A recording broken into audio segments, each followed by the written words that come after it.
Remember when you had to get up and turn a dial to change TV channels? Hi, I'm Raquel Welch, and you're watching me on Quasar 2 Color TV.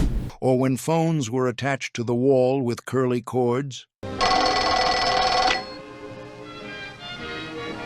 As a convenient place for the telephone, In the 1970s, these everyday items made perfect sense to us, but show a rotary phone to a kid today and watch them stare at it like it's an alien artifact. And this is the ringing signal. These weren't old-fashioned back then. They were just Tuesday afternoon. So when did our normal become their impossible? TV antennas, rabbit ears, with foil-wrapped tips. Let's start with the daily miracle that was getting a clear TV picture. You'd flip on the television Saturday morning, ready for cartoons, only to find a screen full of static that looked like a blizzard had invaded your living room. The solution sat on top of every television, those magnificent metal contraptions we called rabbit ears. But sometimes the rabbit ears weren't enough. That's when Dad would appear with aluminum foil, carefully wrapping each antenna tip like he was performing delicate surgery. Through what can only be described as 1970s physics, those foil-wrapped ears would suddenly pull in crystal-clear reception of The Price is Right. We didn't just tolerate this ritual, we perfected it. We knew exactly which angle brought in Channel 7, and heaven help the person who bumped the TV table during the Saturday movie. Every family had at least one member who possessed the mystical gift of antenna adjustment, someone who could coax a perfect picture from thin air and twisted metal. The rabbit ears required constant negotiation. One position worked for ABC, another for CBS. NBC demanded a completely different configuration. And if you wanted UHF channels, that required the smaller circular antenna, which had its own temperamental personality and mysterious requirements. Rotary dial telephones, and the sounds they made. Every number had its own timing, its own rhythm. The satisfying click-whir of a rotary phone doing its job created the soundtrack of communication. Dialing a 0 meant committing to watch that wheel make its leisurely journey all the way around. No rushing allowed. Mess up on the 9th digit? Start over completely. No backspace, no delete. Just hang up and begin the entire sequence again. Phone numbers with lots of 8s and 9s were basically punishment. Numbers with mostly 1s and 2s felt like winning the lottery. But here's what made rotary phones special. They demanded your full attention. You couldn't mindlessly dial while doing 3 other things. Each call required deliberate, sequential action. You planned your conversations, calculated exactly how long each number would take to dial, and somehow those conversations felt more important because you'd invested physical effort just to make them happen. The weight of the handset, the satisfying resistance of the dial, the definitive click when you hung up. Every aspect announced that communication was serious business, not casual entertainment. Manual typewriters, the clack, the ribbon, the return bell. Introducing the new IBM Electronic 75 typewriter. It really works for you. If phones required patience, typewriters demanded absolute precision. Every single letter required individual physical force to appear on paper. Press too lightly? Nothing. Press too hard? You'd punch a hole straight through the page. The sound was unmistakable, that sharp clack, clack, clack that announced someone was getting things done. Then came the bell warning you the margin was approaching, followed by the satisfying ka-chunk when you slammed the carriage return lever, sending your typing back to start the next line. Make a mistake? 3 options. Retype the entire page, use correction fluid that never quite matched the paper, or live with the error forever. There was no cruel pluses in 1975. Every word was a commitment. Every sentence required faith in your spelling ability. But this limitation created something valuable: deliberate writing. You thought before you typed because mistakes had consequences. Rough drafts were actually rough. Written by hand first, then carefully transferred to the typewriter for the final version. Milk delivered in glass bottles, left on your doorstep. Food that magically appeared at your house without anyone ordering it online sounds impossible now. Every few days, the milkman would quietly leave glass bottles on doorsteps across America, complete with thick cream floating at the top that families would fight over. The bottles were engineering marvels, thick, heavy glass that could survive concrete drops and years of reuse. When empty, you'd rinse them and leave them on the porch for collection. The concept of indefinite reuse seems revolutionary now in our disposable world. This system ran on trust.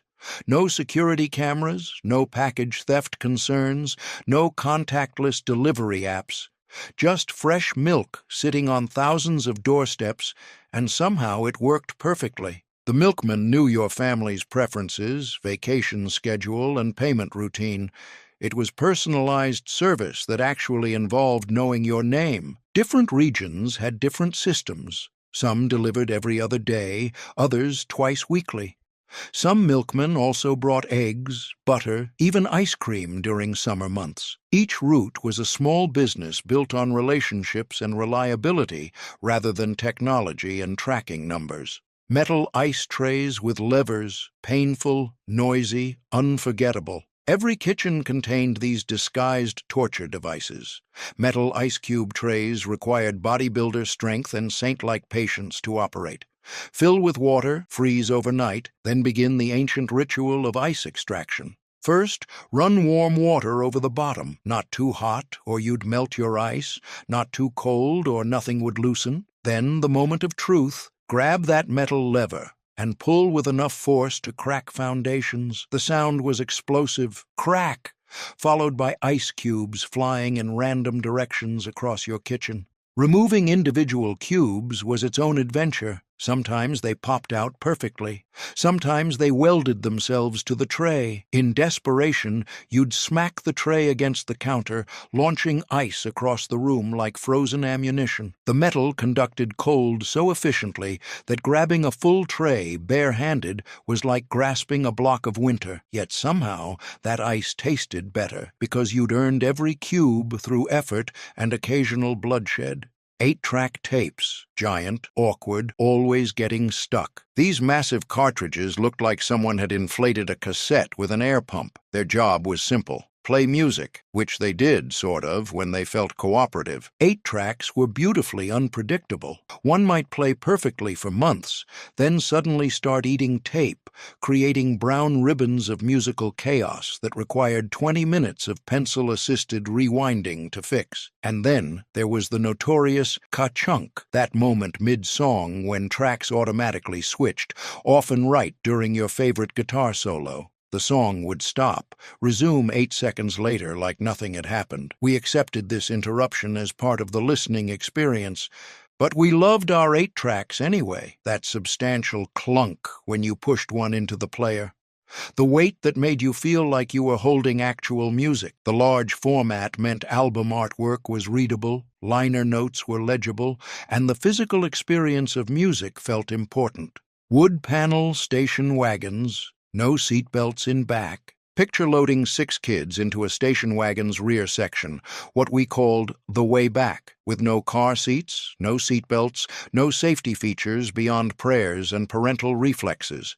Children rolled around like human luggage in that carpeted cargo area.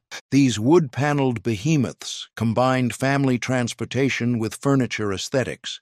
The fake wood grain was supposed to make your car look distinguished, as if you'd attached a den to a chassis and decided to drive it places. Road trips meant kids piled together, playing license plate games and fighting over window spots while traveling at highway speeds with all the safety precautions of a shopping cart. The back-facing seat in the rear was prime real estate. You could wave at other drivers and watch the road disappear behind you. Modern safety standards make 1970s car travel look reckless, but families crossed continents this way. We had vinyl seats, metal dashboard components, and the understanding that sudden stops required quick reflexes from passengers who weren't strapped down. Slide projectors. Click, click, forever. Every family gathering included vacation slide viewing. Dad would set up that massive projector that sounded like aircraft engines, dim the lights, and subject everyone to 200 slides of the Grand Canyon, each requiring individual commentary. This is your mother by the gift shop. Click. This is the same gift shop from a different angle. Click. This is that rock formation again. Click. The mechanical K-chunk of advancing slides became childhood's soundtrack during these mandatory photo sessions. No fast-forward existed, no skipping ahead, no scrolling through images.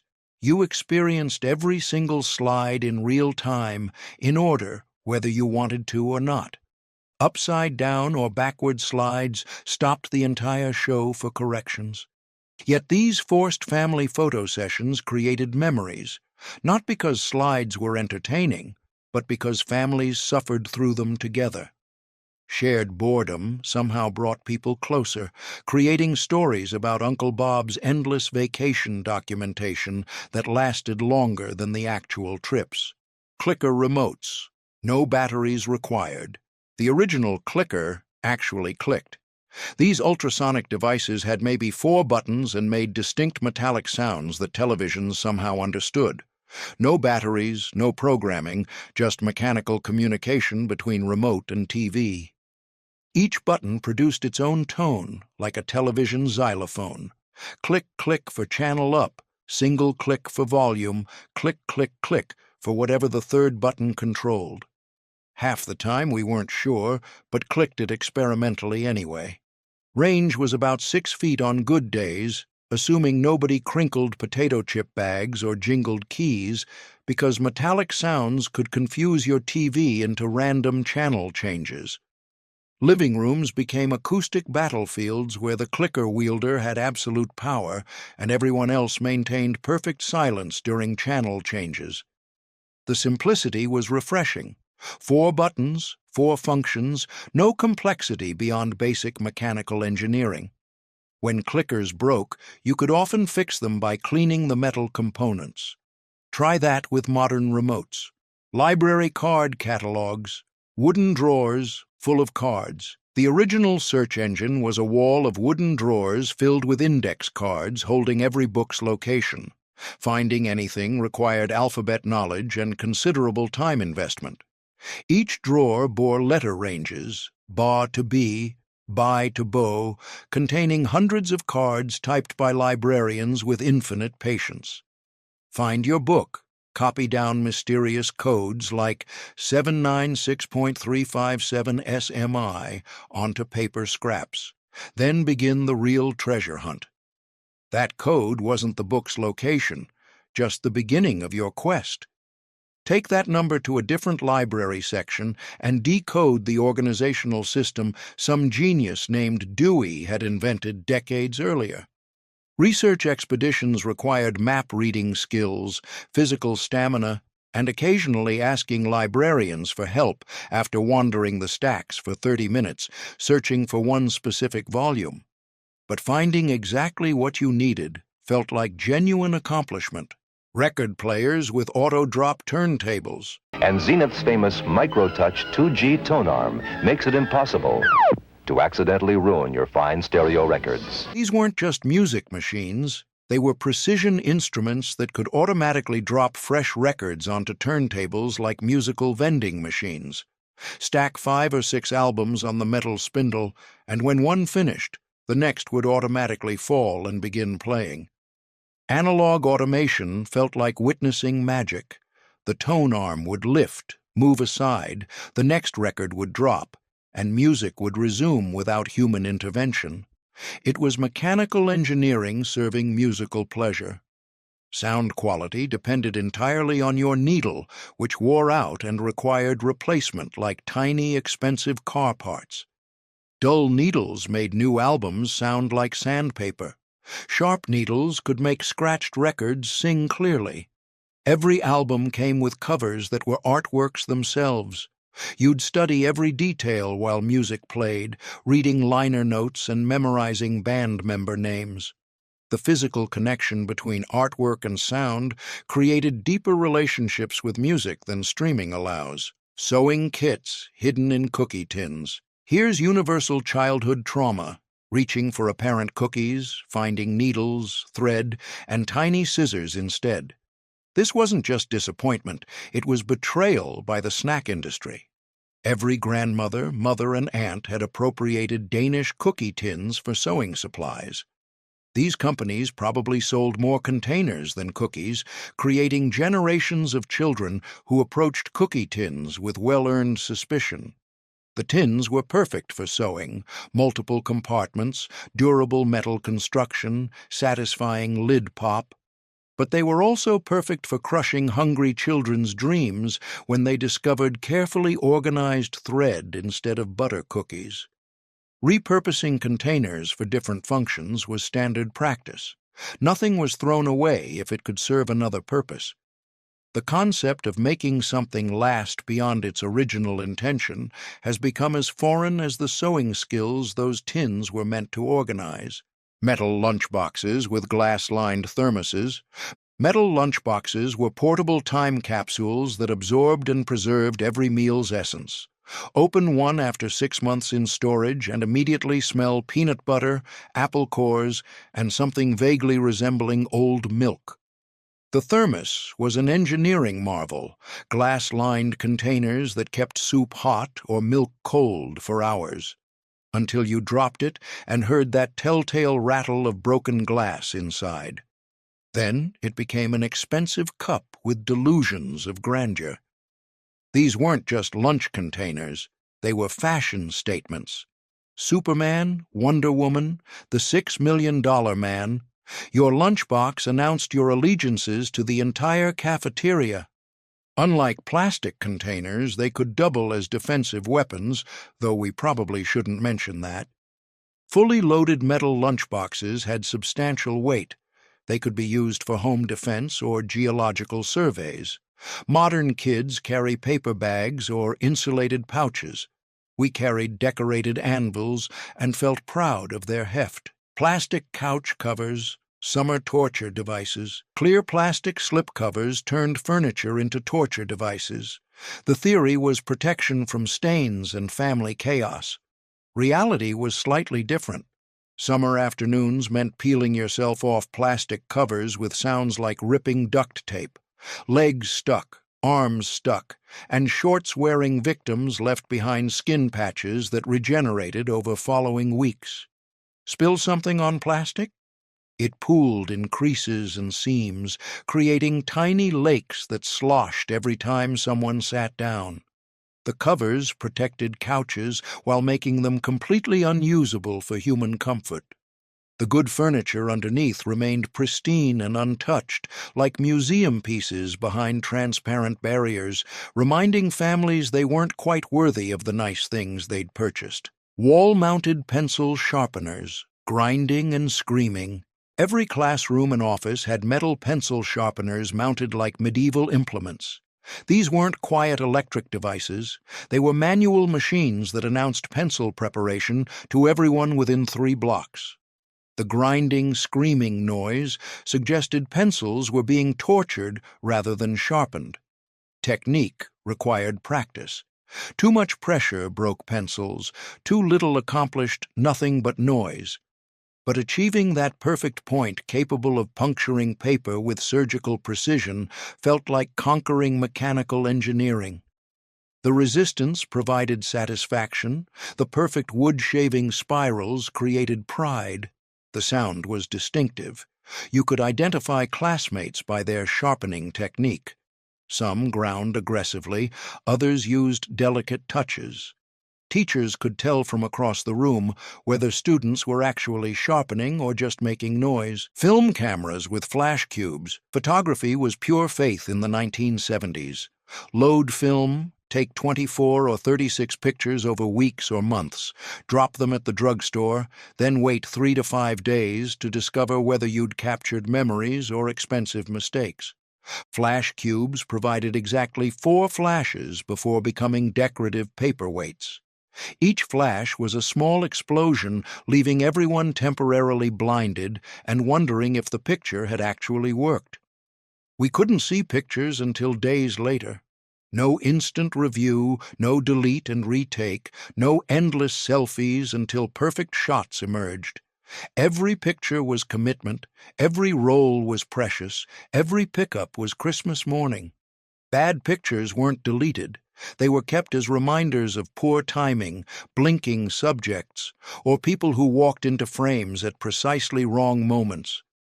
Photo albums contained imperfect moments that somehow captured life better than filtered social media posts. Smoking sections in restaurants. Half the customers were actively setting small fires in their mouths while others tried to eat dinner 10 feet away. Smoking sections weren't separate rooms, just different tables in the same space, as if tobacco smoke followed restaurant etiquette and stayed in designated areas. Hostesses asked, "Smoking or non-smoking?" as if cigarette smoke understood boundaries. Request non-smoking and get seated next to someone working through their second pack of the evening. Airplane smoking was even more surreal. Passengers lit cigarettes in metal tubes at 30,000 feet, filling cabins with smoke. The smoking section was usually the back rows because apparently smoke doesn't travel forward in pressurized aircraft. This wasn't healthier or more pleasant, but it was how restaurants operated. The separation was psychological rather than practical, but everyone pretended invisible barriers contained cigarette smoke, checkbooks, and carbon paper receipts. Every purchase involved paper negotiations and mental mathematics. Write checks for groceries, tear them from books, watch cashiers run them through machines making carbon paper impressions. Both parties kept copies for mysterious record-keeping purposes. Monthly checkbook balancing required detective skills and advanced mathematics.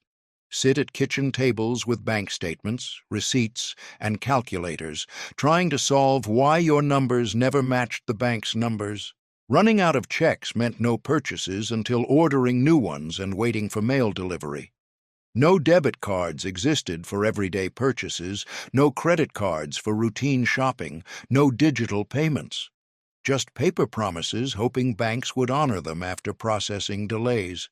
The ritual created accountability. Every purchase required writing, signature, mathematics.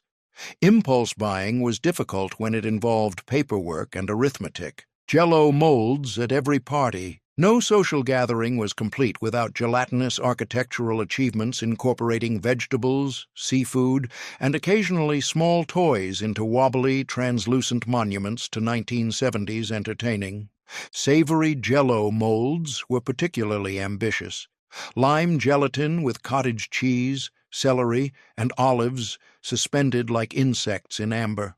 Or infamous shrimp molds resembling something that had washed up after particularly bad storms. Creating molds required 2-day commitments. Day 1, prepare and refrigerate overnight. Day 2, pray they'd release from containers without collapsing into disappointed gelatin puddles. Success was measured by structural integrity, not taste. The aesthetic was important. Layered colors, suspended ingredients arranged artistically, perfect dome shapes when unmolded successfully. These were edible sculptures that challenged both digestion and physics. Car, cigarette lighters, and ashtrays. Every car included automotive furnaces, cigarette lighters that glowed orange hot and could brand initials into anything touched. These weren't optional accessories, they were standard equipment like steering wheels or tires. Lighters popped out with satisfying clicks when reaching proper temperature. We'd immediately test them by touching things we probably shouldn't have. Metal coils stayed hot long enough to light cigarettes, start fires, or permanently mark curious children learning about cause and effect. Every car had multiple ashtrays built into dashboards and door panels. These weren't afterthoughts, they were integral automotive design elements, like cup holders for fire and ash. The cigarette lighter was also our only power source for electronic devices, making road trips involve carefully planned rotations of who charged what, when. One outlet served an entire family's electrical needs, TV sign-offs with national anthem.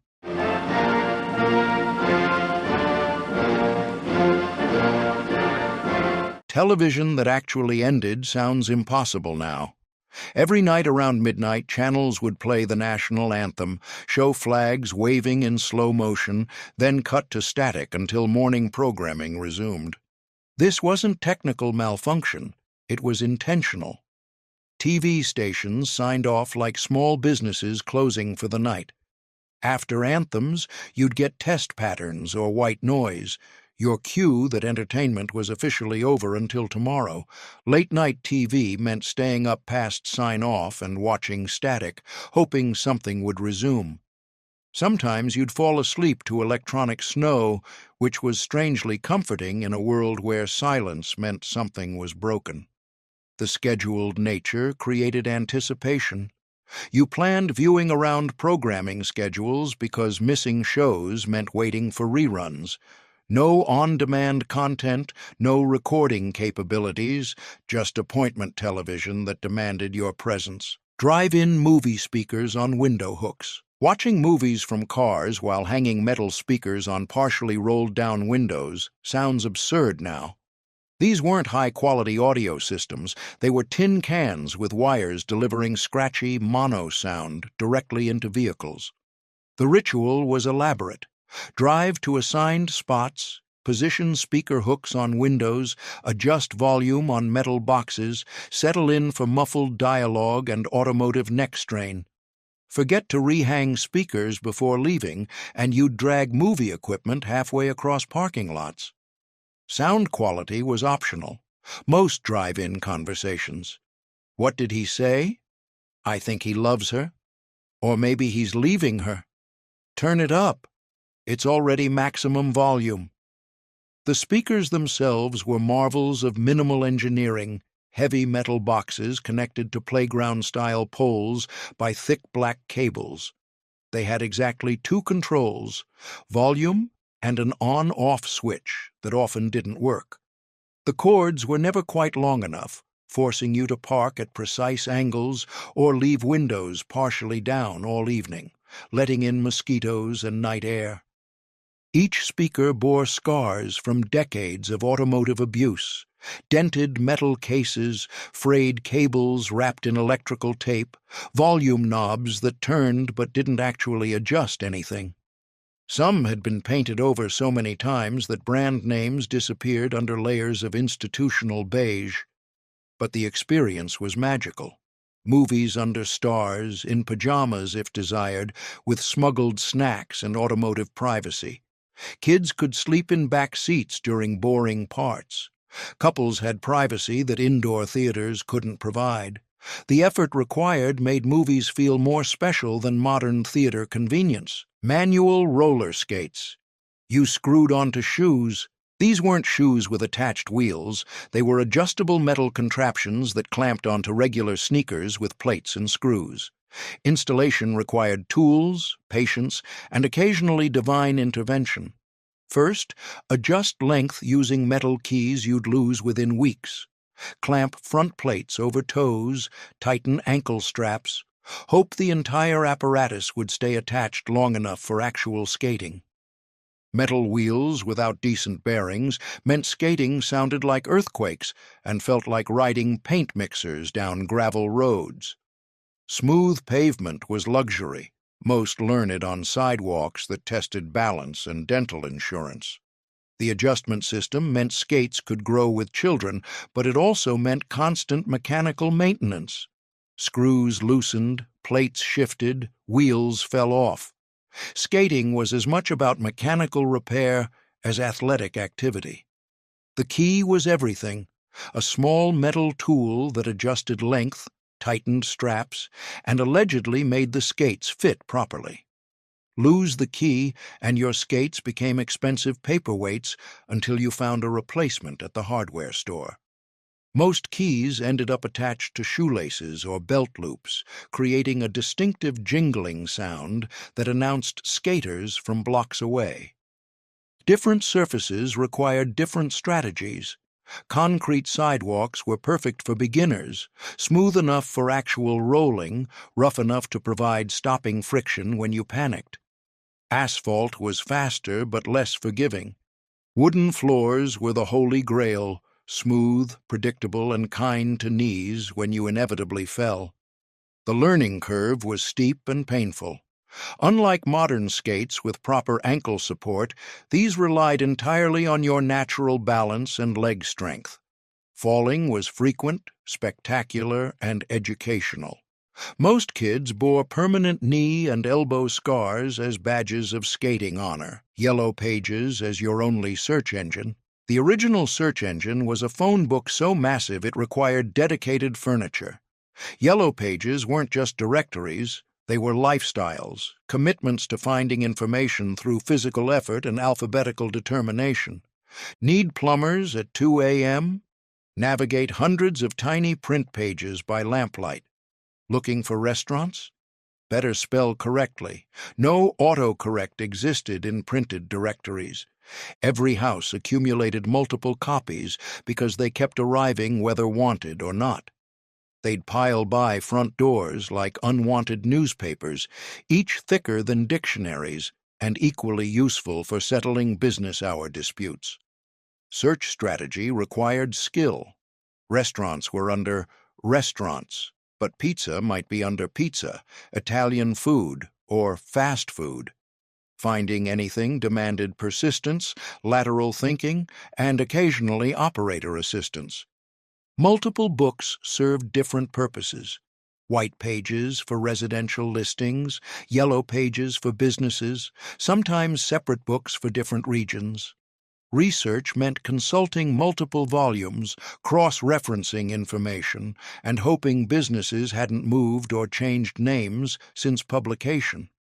The books themselves were architectural marvels of information density, thousands of pages bound in covers that seemed designed to survive nuclear warfare.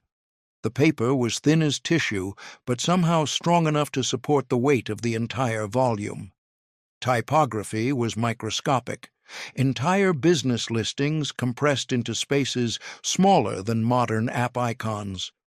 Advertising was primitive but effective.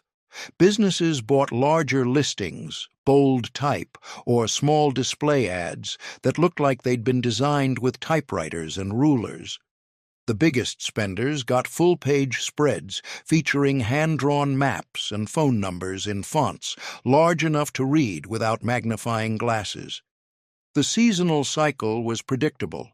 New books arrived annually, usually in spring, delivered by teams of workers who seemed to appear overnight like yellow page fairies. Old books became doorstops, booster seats for small children, or emergency reference materials stored in garages, just in case.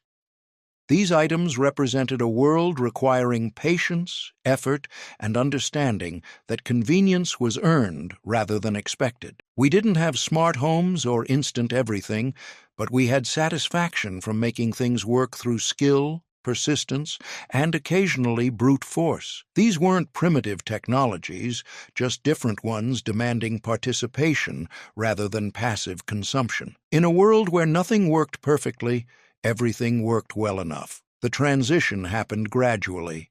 One day you were adjusting rabbit ears, the next you had cable TV.